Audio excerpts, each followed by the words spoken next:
est-ce que véritablement la construction régionale reste un moteur de l'espace mondial aujourd'hui?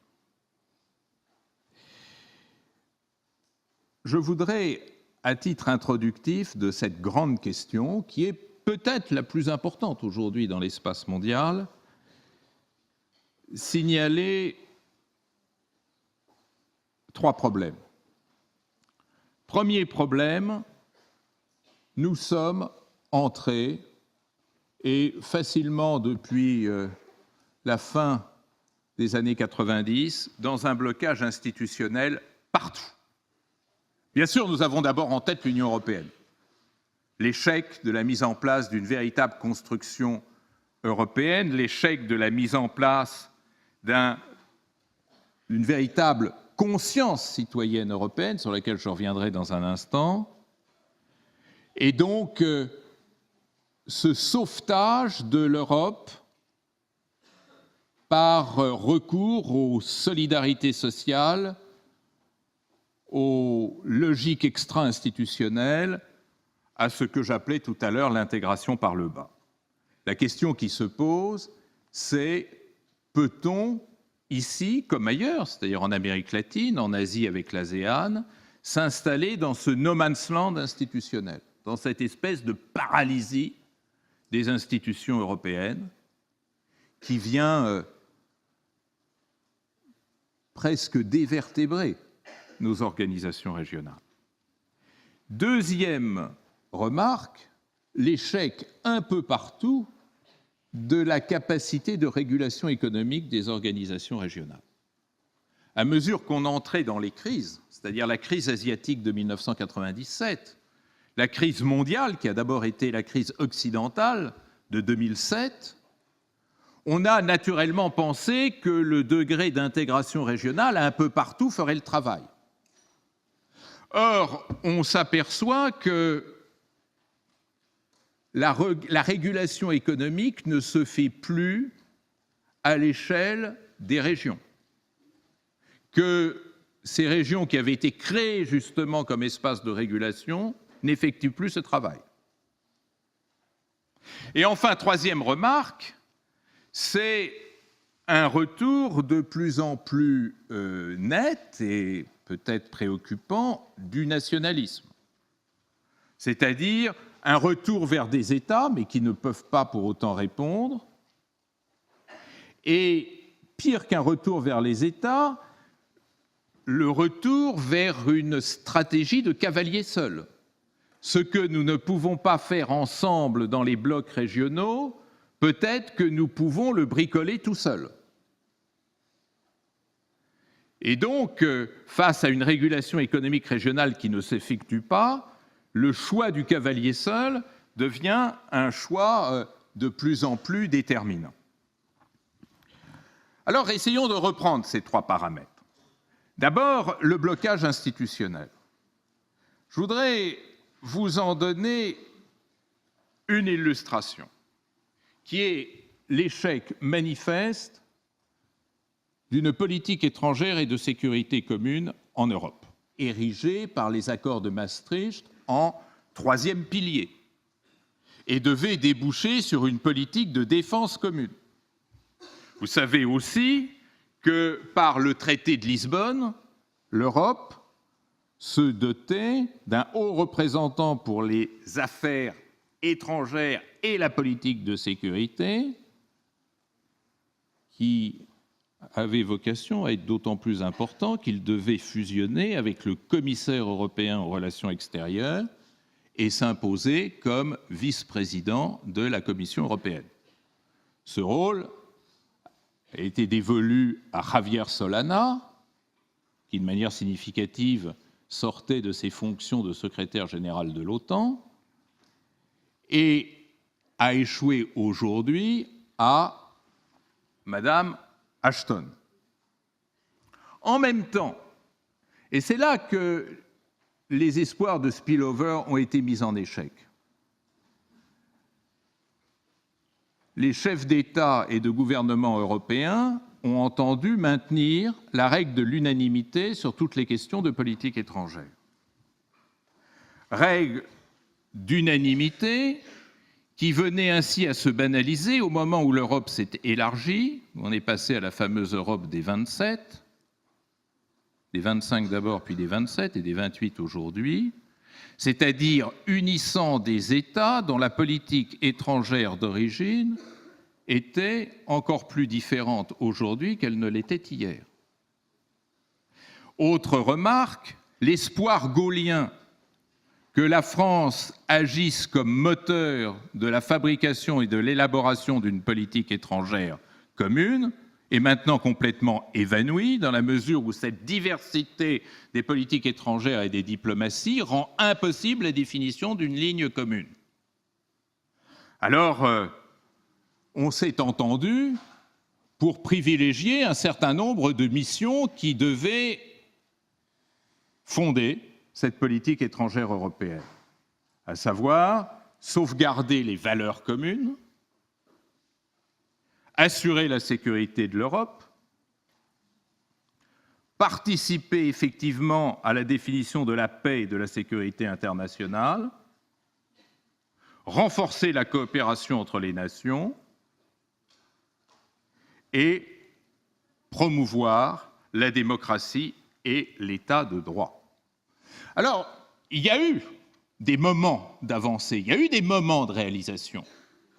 Je vous ai montré tout à l'heure au nord de Sumatra la ville martyre de Aceh, qui a été à l'origine d'une des guerres civiles les plus fortes et les plus atroces. L'Europe a joué un rôle très important dans la solution de ce conflit.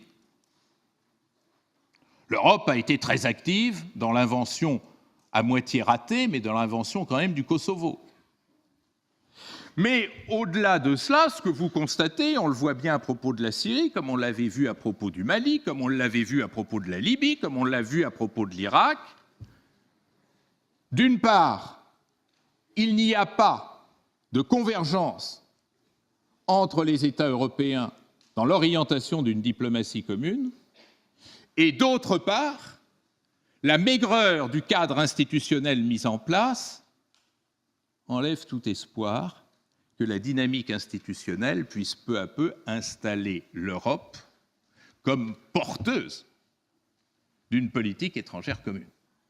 Si bien que voit-on aujourd'hui, si vous comparez aux années 90 notamment, et a fortiori la décennie précédente, une renaissance des politiques étrangères nationales. Regardez à quel point la politique étrangère allemande, la politique étrangère britannique, la politique étrangère française, italienne, pour ne pas aller au-delà vers les nouveaux États venus de l'Europe de l'Est, vient ainsi revitaliser une idée que l'on croyait perdue, qui est celle d'une renationalisation des politiques étrangères.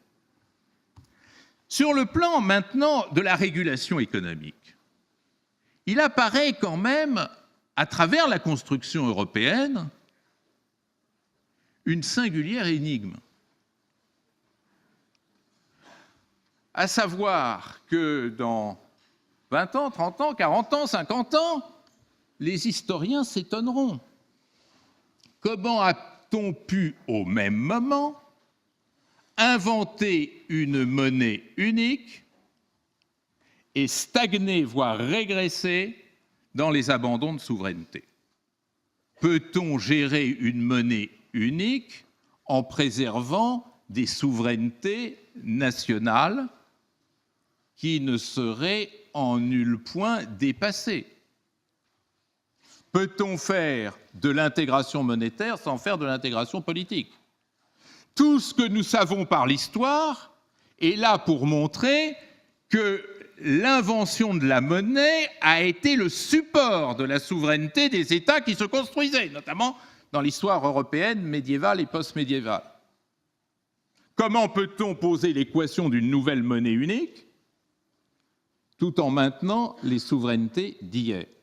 Ça, c'est un blocage et une impasse majeure dont on ne parle même plus. Reste enfin le troisième point, qui est le retour du nationalisme. Alors ça, je pense qu'en s'appuyant encore une fois sur le cas européen, on découvre des choses assez curieuses. Tournons-nous vers les sondages.